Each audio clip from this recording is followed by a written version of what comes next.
이번 시간에는요, 혀가 아닌 무릎으로 싸우라 라는 제목으로 하나님 말씀 증거하도록 하겠습니다. 오늘 본문의 내용은요, 가이사랴 빌립보에서 일어난 일입니다. 예수님께서 복음을 증거하고 병든 자를 고치고 또 율법을 가르쳐주니까 사람들이 궁금해하는 거예요. 혹시 이분이 메시아 아닌가?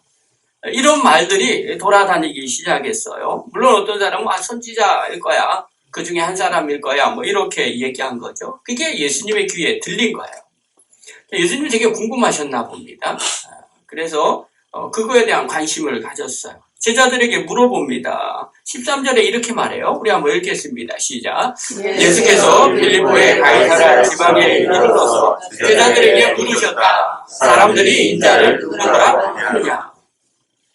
사람들이 도대체 나를 누구라고 하느냐? 이 말의 의미는요, 도대체 나를 누구라고 하면서 쫓아다니는 거냐? 들었으니까 얘기하는 거예요. 그러니까 예수님이 여기에 관심이 있으니까 이렇게 질문하는 겁니다. 여러분, 관심이 없으면 전혀 질문하지 않습니다. 그래서 그 사람이 갑자기 뭔 질문을 합니까? 아니면 무슨 생각을 하고 무슨 얘기를 합니까? 그럼 다 관심이 있으니까 하는 거예요. 거기에. 우리가 좀 지혜롭게 대처를 해야 됩니다. 눈치가 좀 있어야 됩니다. 갑자기 뭐 아이스크림 얘기를 한다던가. 그럼 먹고 싶다는 얘기예요. 그럼 알아서 하시면 되는 거예요.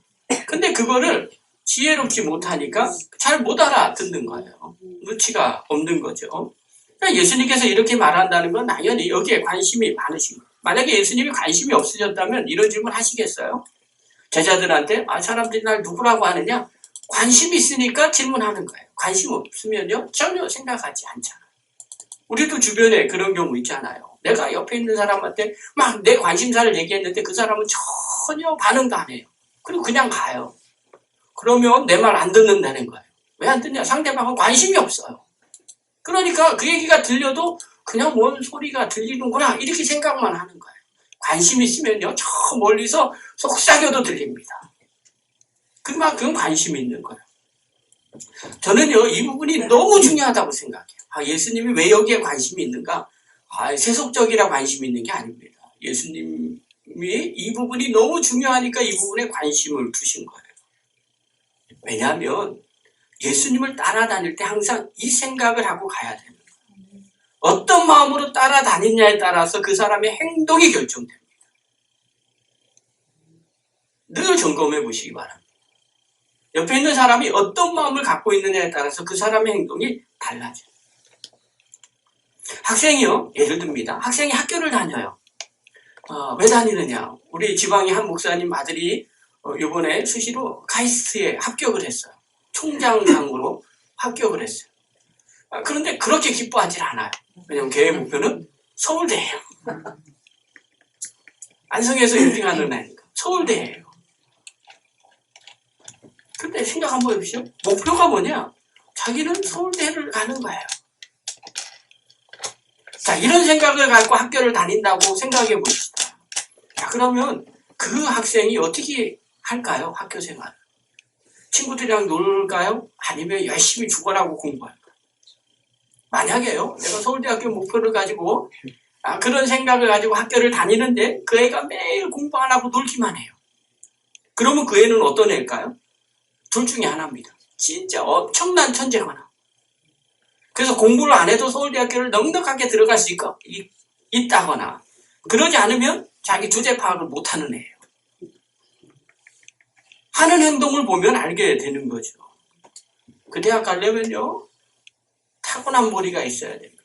그리고 어렸을 때부터 꾸준하게 교육을 시켜줘야 돼요.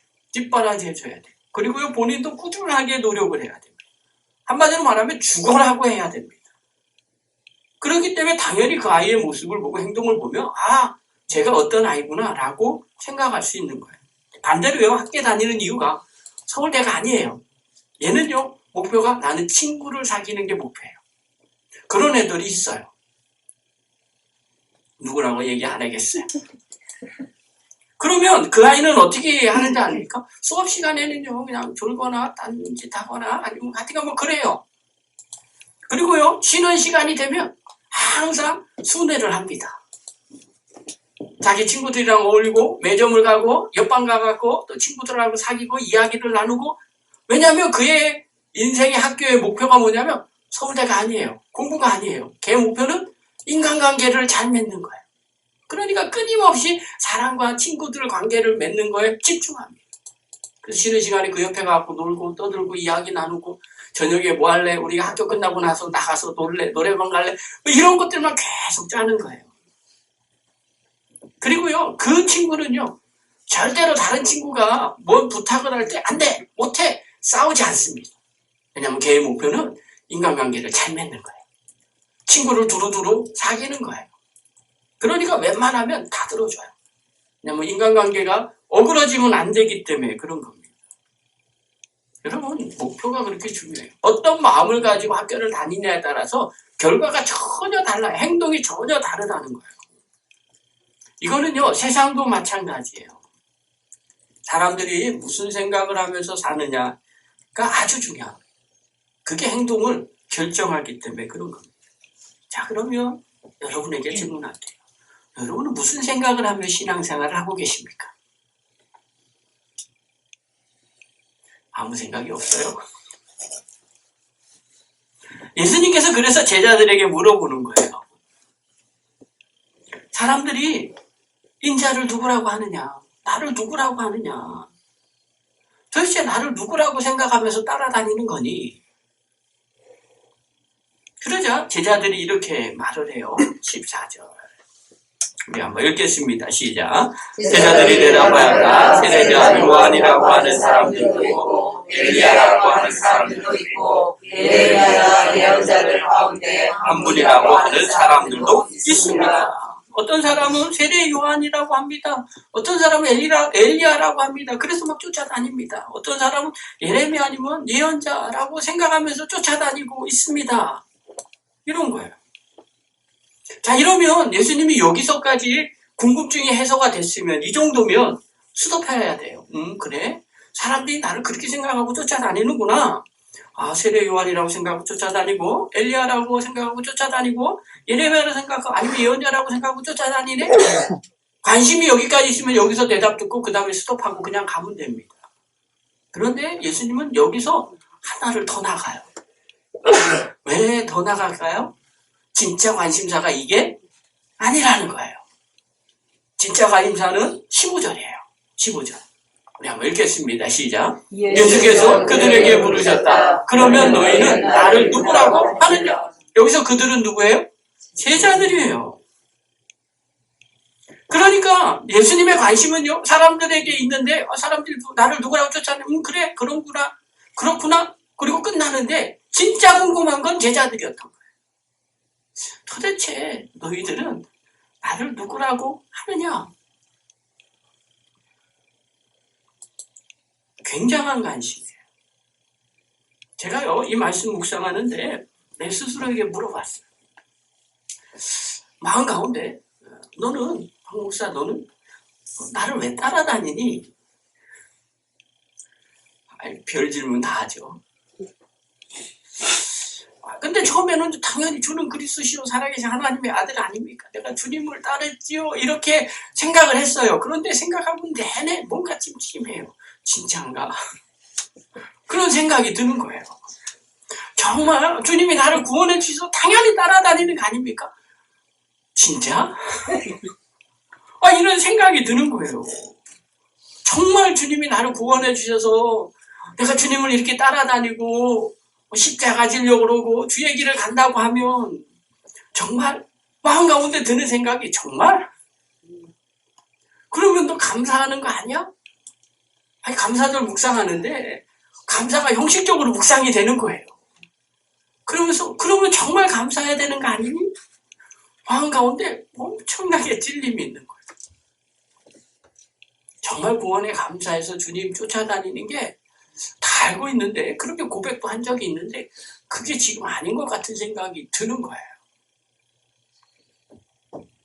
그래서 회개했어요. 저만 그래요? 여러분들은 왜 주님 따라다니십니까? 왜 교회 나와요?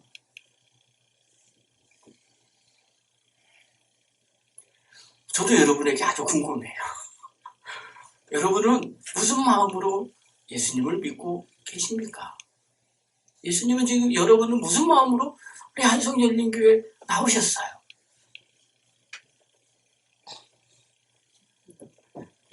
본문으로 돌아가요.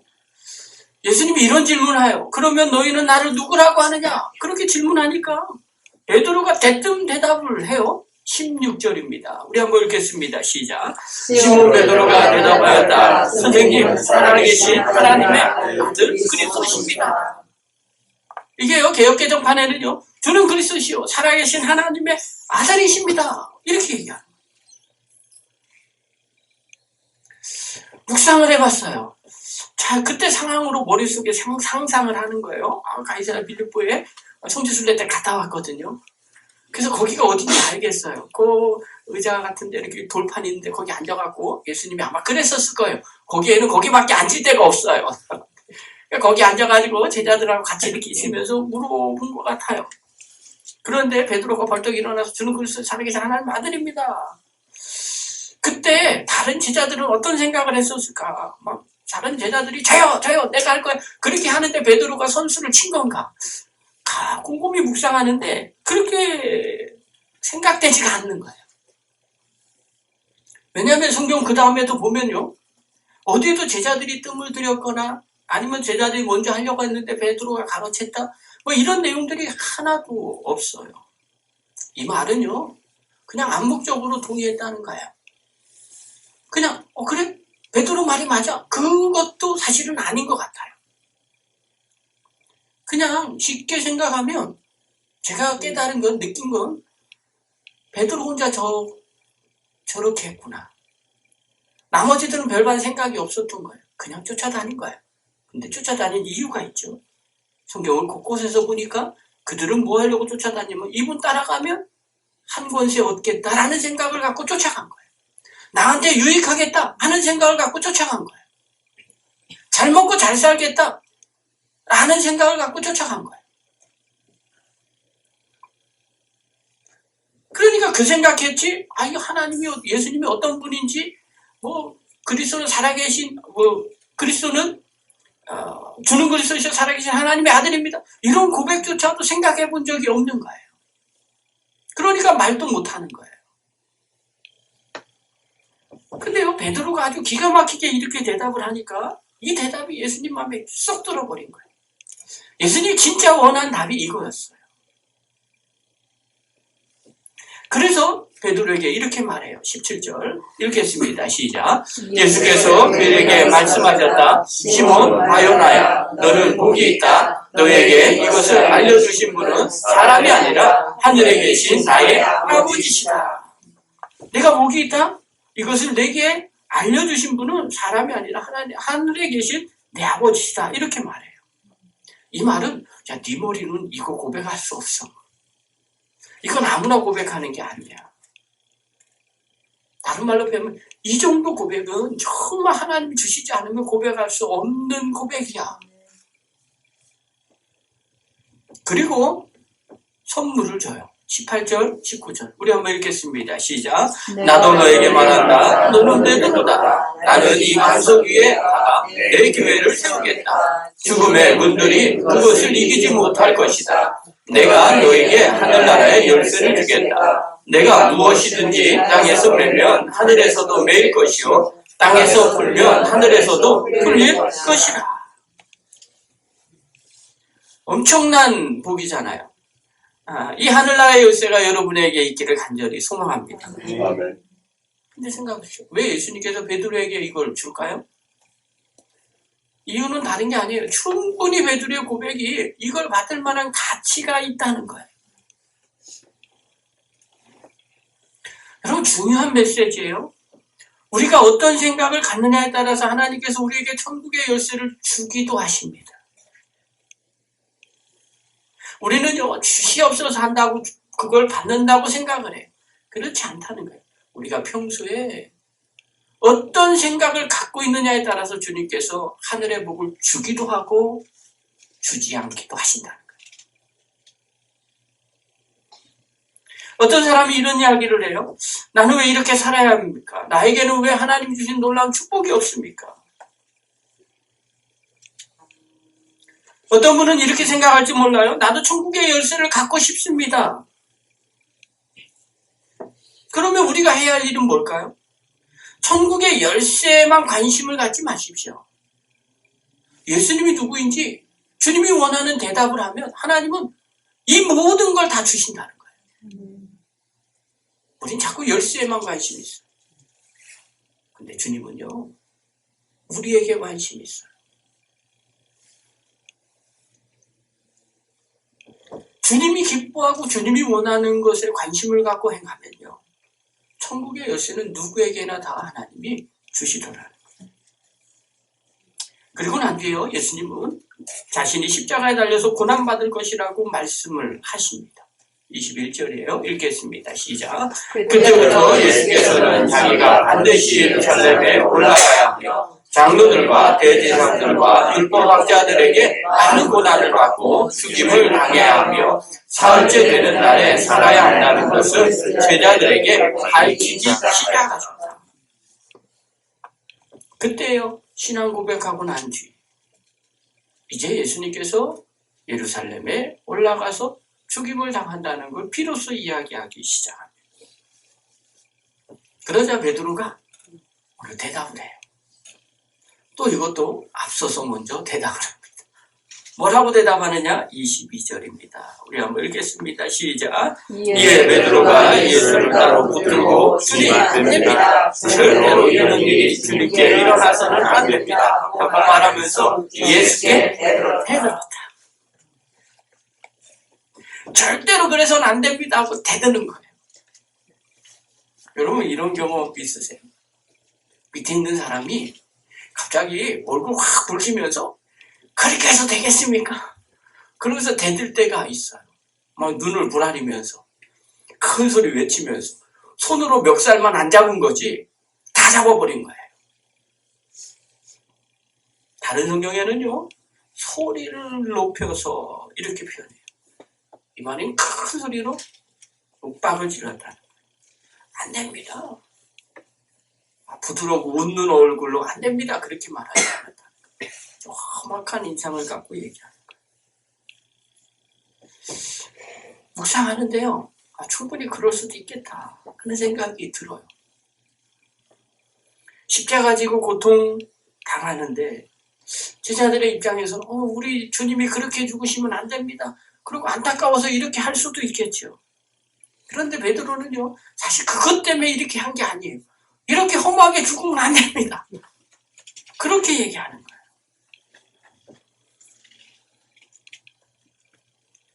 그래서 예수님께서 그 다음에 이렇게 말을 해요. 23절입니다. 우리 한번 읽겠습니다. 시작. 그러나 예수께서는 돌아서서 베드로에게 말씀하셨다. 사단아, 내 뒤로 물러가라. 너는 나에게 끌림돌이다. 너는 하나님의 일을 생각하지 않고 사람의 일만 생각한다. 사단이라고 말해요. 아니 방금 전에 그렇게 칭찬 들었고 천국 열쇠를 받았던 베드로인데 갑자기 예수님이 사단이라고 그래요. 예수님 정신이 왔다 갔다 합니까? 성격이 그냥 들쑥날쑥해요? 불과 몇 분 만에 막 오르락내리락 하시는 겁니까? 베드로가 사단이에요? 아니잖아요. 베드로는요, 예수님이 아주 충성스러운 제자입니다. 다른 사람은 아무 생각 없이 쫓아다니고 세상 것 같고 쫓아다닐 때 신앙 고백을 하는 사람이에요. 그럼에도 불구하고 사단의 소리를 들어요. 왜 그래요? 오늘 그거 보는 거예요. 이게 핵심이에요. 왜 예수님은요, 사랑스러운 제자에게 사단이라는 소리를 하셨는가 하는 거예요. 여러분, 우리도 이럴 때가 있잖아요. 정말 주님의 일 열심히 하려고 마음을 먹어요. 나름대로 또 열심히 했어요. 근데 주변에서 들려오는 소리가 비난의 소리를 들을 때 너무 속상해요. 나름대로는 최선을 다했는데 칭찬도 안 해줘요. 저는 칭찬에 별로 관심이 없지만 오늘 영성 올렸죠? 타인의 칭찬에 목마른 사람들이 있어요. 저 잘했죠. 그런데 잘하긴 뭘 잘해. 야, 발로 해도 그거보다 낫겠다. 그러고 가봐요. 얼마나 낙심이 되겠어요. 우리가 주의 일을 하면서요, 충성하는데 돌아오는 건 면류관이 아니라 때로는 비난일 때가 의외로 많이 있어요.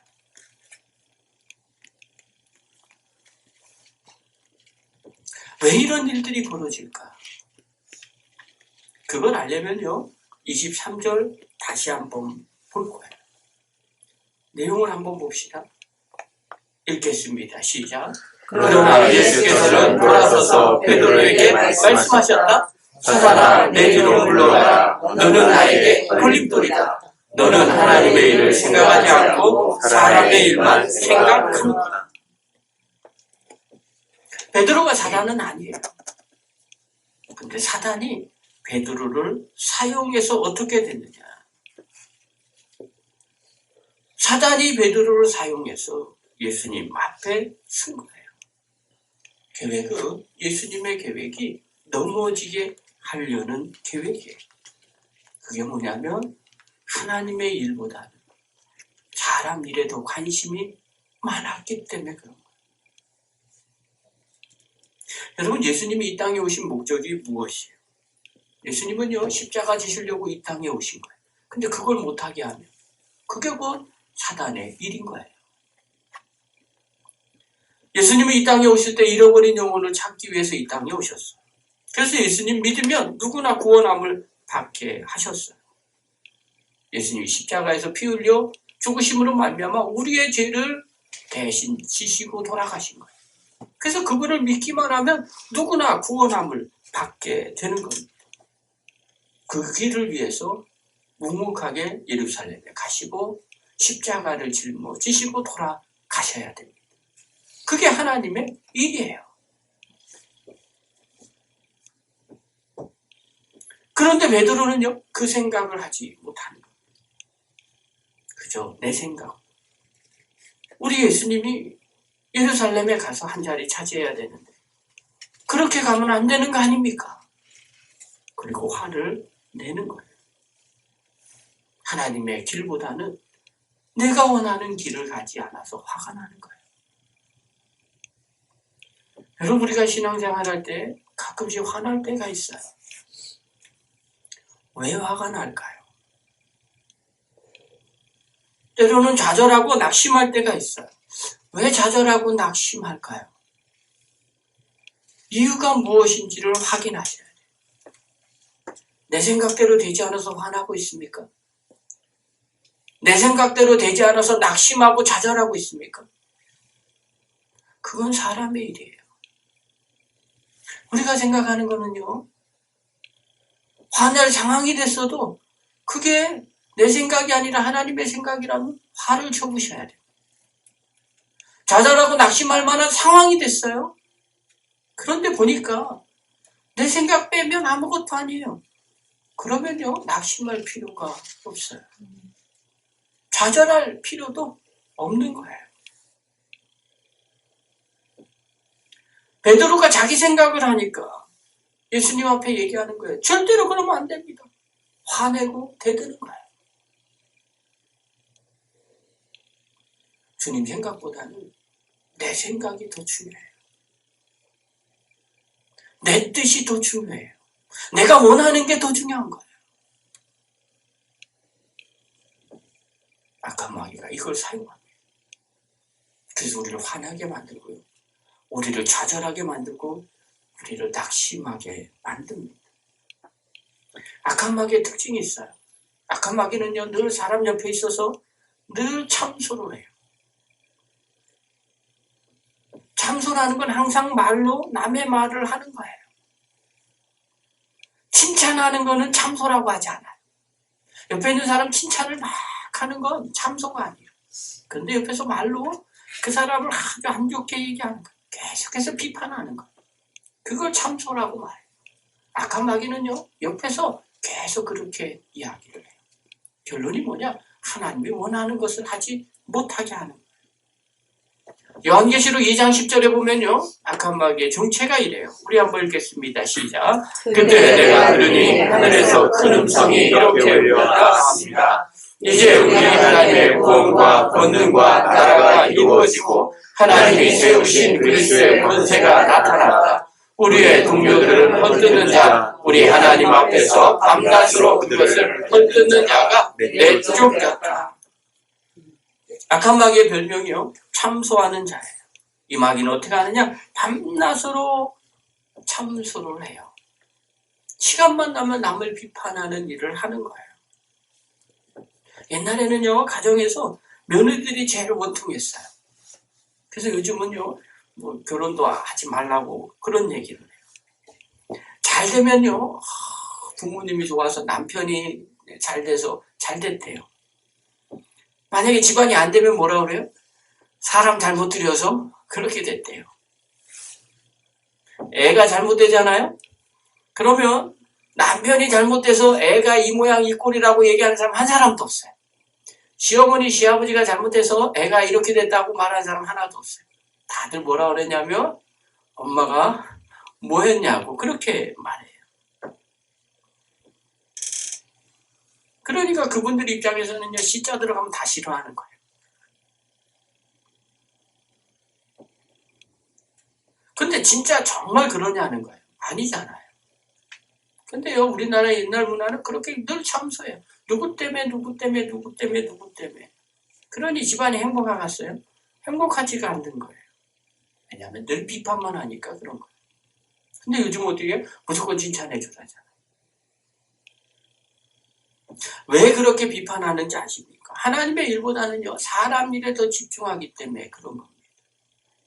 하나님께서 가정을 통해서 어떻게 인도하시는지를 바라봐야 되는데 그렇게 보지 않는 거예요. 그러니까 문제가 되는 거예요. 내 감정, 내 뜻대로 하니까 상대방을 비판하는 거예요. 우리 인간의 본성은요, 상대방을 비판하는 거예요. 칭찬은 어려워요. 훈련이 돼야 돼요. 비판은요, 훈련 안 해도 저절로 됩니다. 시기 질투는요, 인간의 본성이기 때문에 훈련 안 받아도 저절로 됩니다. 교회 안에서도 마찬가지. 말로요, 자기 생각을 계속 관철하는 분들이 계세요. 끊임없이 비판적으로 이야기합니다. 자세히 들어보면요, 주님을 위한 영광을 위해서 그렇게 말하는 게 아니라 자기 생각을 위해서 그렇게 말해요. 주님을 위해서 하는 분들은 말하지 않습니다. 대신 뭐 할까요? 기도합니다. 그리고 솔선수범합니다. 그런데 자기 생각을 관철하는 사람들은 끊임없이 비판을 해요. 왜냐하면 악한 마귀가 사용하는 것처럼 계속 참소해야 되기 때문에 그런 겁니다.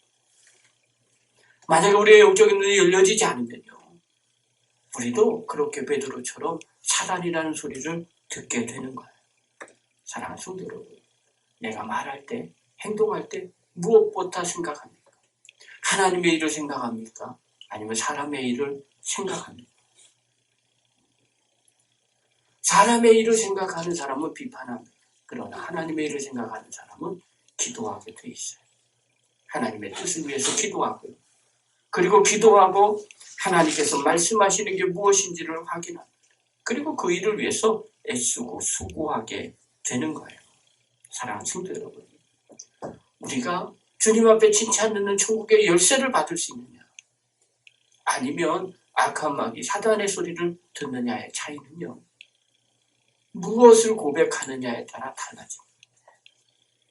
하나님이 원하는, 하나님이 기뻐하는 하나님의 일을 고백합니까? 그러면 천국의 열쇠를 받게 됩니다. 그런데 내가 좋아하는 사람의 일만 생각하면 그것은 사단의 소리를 듣게 되더라는 거예요. 사랑하는 성도 여러분, 말보다 기도를 앞세우시기 바랍니다. 그리고 내 생각보단 하나님의 뜻을 더 중요하게 여기시기를 바랍니다.